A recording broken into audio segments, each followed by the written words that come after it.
Shalom. First and foremost, I want to give all praises, honor, and glory to Yahweh, Bahasham, Yahweh Shai, Bahasham, Rakha Kodash. Double honors to the elders and the apostles of Great Millstone, and peace and blessings to the elect. And today we're going to go into the book of Psalms, the 114th chapter, God's deliverance of Israel from Egypt.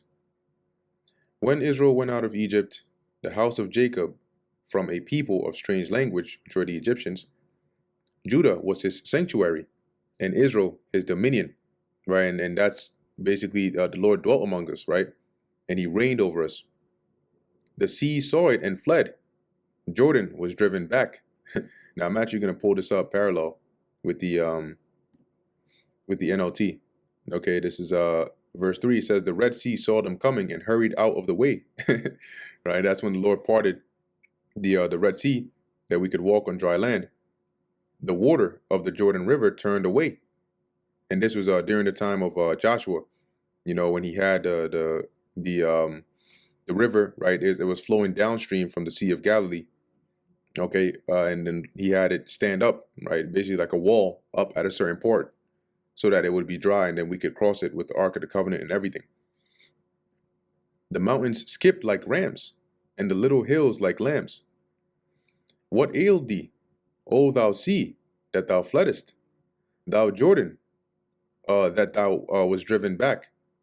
It says, what's wrong, Red Sea, that made you hurry out of their way? What happened, Jordan River, that you turned away? Ye mountains that skipped like rams, and ye little hills like lambs, tremble, thou earth, at the presence of the Lord. It was the Lord, okay, that caused that shaking, that caused even the elements of the earth to tremble, to flee, right? Which he's poetically speaking here.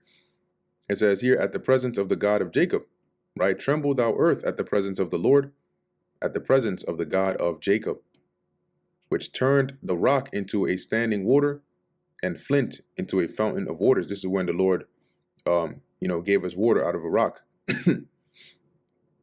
which spiritually, right, that rock represents Yahweh Shai.